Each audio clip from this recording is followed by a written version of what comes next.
everyone, happy Monday. Hope you guys had a great weekend. We are in chapter 16. The book's almost over. And it is titled Miss Honey's Cottage. So we last left off with Matilda and Miss Honey walking after school to go to Miss Honey's cottage. So we do have some vocab today. The first word is animated, which means full of life and energy.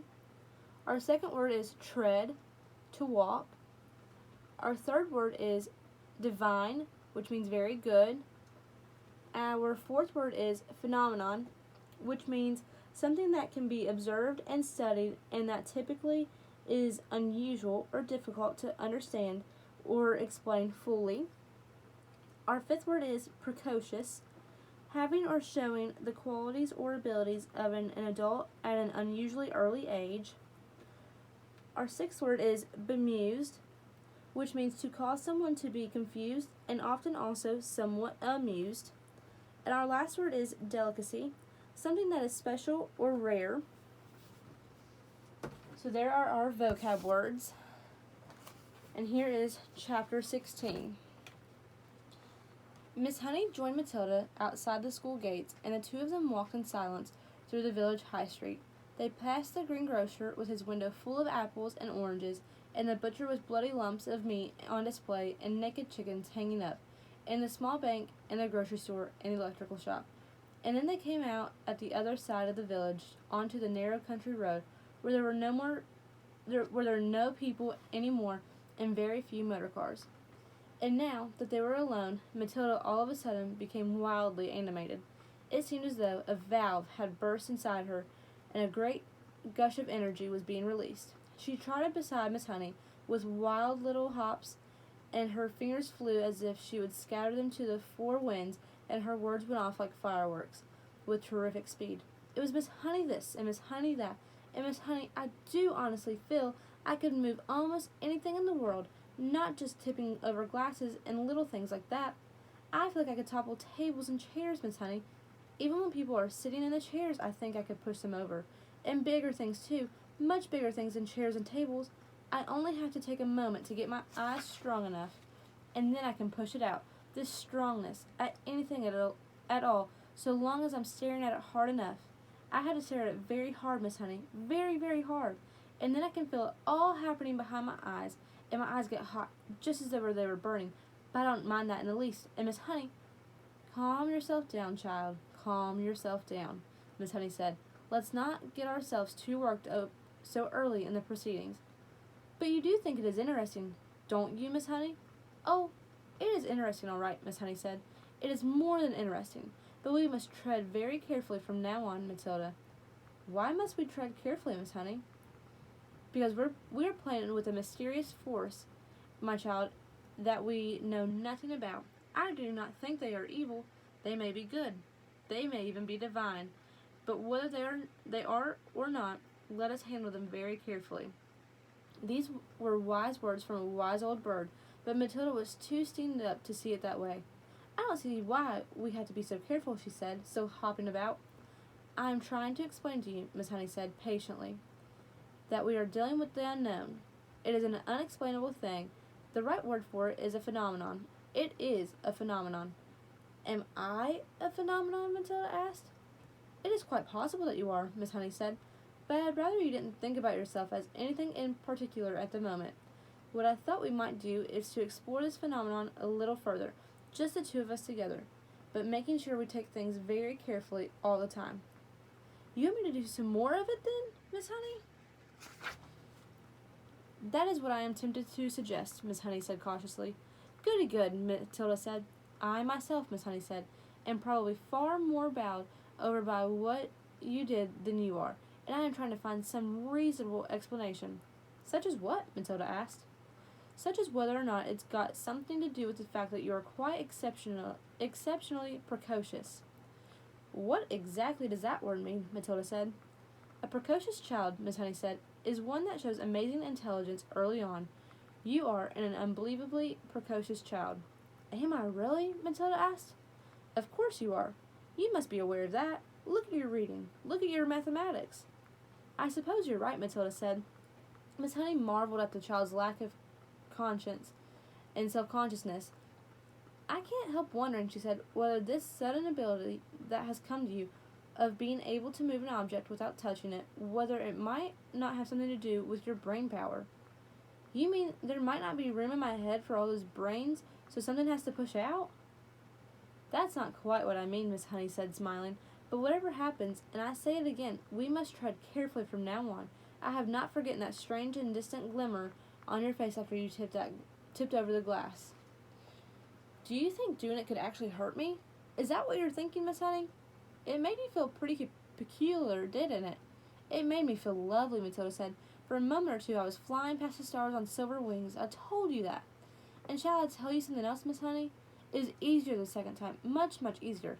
I think it's like anything else. The more you practice, the easier it gets." Miss Honey was walking slowly so that the small child could keep up with her without trotting too fast, and it was very peaceful out there on the narrow road now that the village was behind them. It was one of those golden autumn afternoons, and there were blackberries and splashes of old man's beard in the hedges, and the hawthorn berries were ripening scarlet for the birds when the cold winter came along. There were tall trees here and there on either side, oak and sycamore and ash, and occasionally a sweet chestnut. Miss Honey, wishing to change the subject for the moment, gave the names of all these to Matilda and taught her how to recognize them by the shape of their leaves and the pattern of their bark on their trunks. Matilda took all this in and stored the knowledge away carefully in her mind. They came finally to a gap in the hedge on the left-hand side of the road where there was a barred gate. "This way," Miss Honey said, and she opened the gate and led Matilda through and closed it again. They were now walking along a narrow lane that was no more than a rutted cart track. There was a high hedge of hazel on either side, and you could see clusters of ripe brown nuts in their green jackets. The squirrels would be collecting them all very soon, Miss Honey said, and storing them away carefully for the black months ahead. "You mean you live down here?" Matilda asked. "I do," Miss Honey replied, but she said no more. Matilda had never once stopped to think about where Miss Honey might be living. She had always regarded her purely as a teacher, a person who turned up out of nowhere and taught at school, and then went away again. Do any of us children, she wondered, ever stop to ask ourselves where our teachers go when school is over for the day? Do we wonder if they live alone, or if there is a mother at home, or a sister, or a husband? "Do you live all by yourself, Miss Honey?" she asked. "Yes," Miss Honey said, "very much so." They were walking over the deep sun-baked mud tracks of the lane, and you had to watch where you put your feet if you didn't want to twist your ankle. There were a few small birds around in the hazel branches, but that was all. "It's just a farm laborer's cottage," Miss Honey said. "You mustn't expect too much of it." "We're nearly there." They came to a small green gate half buried in the hedge on the right and almost hidden by the overhanging hazel branches. Miss Honey paused, with one hand on the gate, and said, "There it is. That's where I live." Matilda saw a narrow dirt path leading to a tiny red brick cottage. Here's a picture of Miss Honey and Matilda walking, and that's when they get to the gate. The cottage was so small it looked more like a doll's house than a human dwelling. The bricks it was built of were old and crumbly and very pale red. It had a gray slate roof and one small chimney, and there were two little windows at the front. Each window was no larger than a sheet of tabloid newspaper, and there was clearly no upstairs to the place. On either side of the path there was a wilderness of nettles and blackberry thorns and long brown grass. An enormous oak tree stood overshadowing the cottage. Its massive spreading branches seemed to be enfolding and embracing the tiny building, and perhaps hiding it as well from the rest of the world. Miss Honey, with one hand on the gate which she had not yet opened, turned to Matilda and said, "A poet called Dylan Thomas once wrote some lines that I think of every time I walk up this path." Matilda waited, and Miss Honey, in a rather wonderful, slow voice, began reciting the poem. "Never and never, my girl riding far and near, in the land of the hearthstone tales and spelled asleep, fear or believe that the wolf in the sheep-white hood, loping and bleeding roughly and blithely shall leap, my dear, out of a lair in the flocked leaves in the dew-dipped year, to eat your heart in the house in the rosy wood." There was a moment of silence, and Matilda, who had never before heard great romantic poetry spoken aloud, was profoundly moved. "It's like music," she whispered. Here is a picture of Miss Honey's home. "It is music," Miss Honey said, and then, as though embarrassed at having revealed such a secret part of herself, she quickly pushed open the gate and walked up the path. Matilda hung back. She was a bit frightened of this place now. It seemed so unreal and remote and fantastic, and so totally away from this earth. It was like an illustration in Grimm's or Hans Andersen. It was the house where the poor woodcutter lived with Hansel and Gretel, and where Red Riding Hood's grandmother lived, and it was also the house of the 7 dwarfs and the 3 bears and all the rest of them. It was straight out of a fairy tale. "Come along, my dear," Miss Honey called back, and Matilda followed her up the path. The front door was covered with flaky green paint, and there was no keyhole. Miss Honey simply lifted the latch and pushed open the door and went in. Although she was not a tall woman, she had to stoop low to get through the doorway. Matilda went after her and found herself in what seemed to be a dark, narrow tunnel. "You can come through to the kitchen and help me make the tea," Miss Honey said, and she led the way along the tunnel into the kitchen. That is, if you could call it a kitchen. It was not much bigger than a good-sized closed cupboard, and there was one small window in the back wall, with a sink under the window, but there were no taps over the sink. Against another wall there was a shelf, presumably for preparing food, and there was a single cupboard above the shelf. On the shelf itself there stood a Primus stove, a saucepan, and a half-full bottle of milk. A Primus is a little camping stove that you fill with paraffin, and you light it at the top, and then you pump it to get pressure for the flame. "You can get me some water while I light the Primus," Miss Honey said. "The well is out at the back. Take the bucket. Here it is. You'll find a rope in the well. Just hook the bucket onto the end of the rope and lower it down, but don't fall in yourself." And here's a picture of the little stove that they're describing. Matilda, more bemused than ever now, took the bucket and carried it out into the back garden. The well had a little wooden roof over it, and a simple winding device, and there was a rope dangling down into a dark, bottomless hole. Matilda pulled up the rope and hooked the handle of the bucket onto the end of it. Then she lowered it in until she heard a splash, and the rope went slack. She pulled it up again, and lo and behold, there was water in the bucket. "Is this enough?" she asked, carrying it in. "Just about," Miss Honey said. "I don't suppose you've ever done that before." "Never," Matilda said. "It's fun. How do you get enough water for your bath?" "I don't take a bath," Miss Honey said. "I wash standing up. I get a bucket full of water, and I heat it on this little stove, and strip and wash myself all over." "Do you honestly do that?" Matilda asked. "Of course I do," Miss Honey said. "Every poor person in England used to wash that way until not so very long ago. And they didn't have a Primus. They had to heat the water over the fire in the hearth."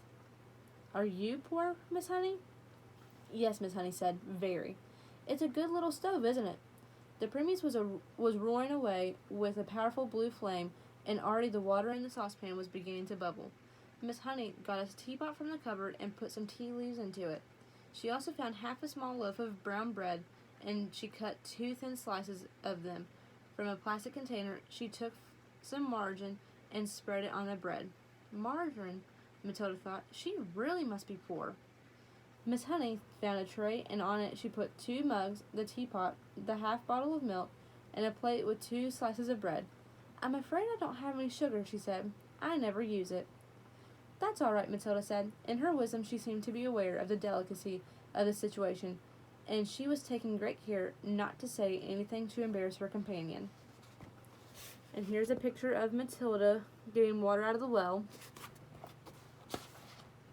"Let's have it in the sitting room," Miss Honey said, picking up the tray and leading the way out of the kitchen and down the dark little tunnel into the room at the front. Matilda followed her, but just inside the doorway of the so-called sitting room she stopped and stared around her in absolute amazement. The room was as small and square and bare as a prison cell. The pale daylight that entered came from a single tiny window in the front wall, but there were no curtains. The only objects in the entire room were 2 upturned wooden boxes to serve as chairs, and a third box between them for a table. That was all. There were no pictures on the walls, no carpet on the floor, only rough, unpolished wooden planks, and there were gaps between the planks where dust and bits of grime had gathered. The ceiling was so low that with a jump Matilda could nearly touch it with her fingertips.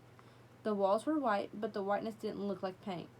Matilda rubbed her palm against it, and white powder came off onto her skin. It was whitewash, the cheap stuff that is used in cowsheds and stables and hen houses. Matilda was appalled. Was this really where her neat and trimly dressed schoolteacher lived? Was this all she had to come back to after a day's work? It was unbelievable. And what was the reason for it? There was something very strange going on around here, surely. Miss Honey put the tray on one of the upturned boxes. "Sit down, my dear, sit down," she said, "and we'll have a nice hot cup of tea. Help yourself to bread. Both slices are for you. I never eat anything when I get home. I have a good old tuck-in at the school lunch, and that keeps me going until the next morning." Matilda perched herself carefully on an upturned box, and more out of politeness than anything else, she took a slice of bread and margarine, and started to eat it. At home, she would have been having buttered toast and strawberry jam, and probably a piece of sponge cake to round it off, and yet this was somehow far more fun. There was a mystery here in this house, a great mystery. There was no doubt about that, and Matilda was longing to find out what it was. Here's a picture of them with the boxes as the chairs. Miss Honey poured the tea and added a little milk to both cups. She appeared to be not in the least ill at ease, sitting on this upturned box in a bare room and drinking tea out of a mug that she balanced on her knee. "You know," she said, "I've been thinking very hard about what you did with that glass. It is a great power you have been given, my child. You know that." "Yes, Miss Honey, I do," Matilda said, chewing her bread and margarine. "So far as I know," Miss Honey went on, "nobody else in the history of the world has been able to compel an object to move without touching it, or blowing on it, or using any outside help at all." Matilda nodded but said nothing. "The fascinating thing," Miss Honey said, "would be to find out the real limit of this power of yours. Oh, I know you think that you can move just about anything there is, but I have my doubts about that." "I'd love to try something really huge," Matilda said. "What about distance?" Miss Honey asked. "Would you always have to be close to the thing you were pushing?" "I simply don't know," Matilda said, "but it would be fun to find out."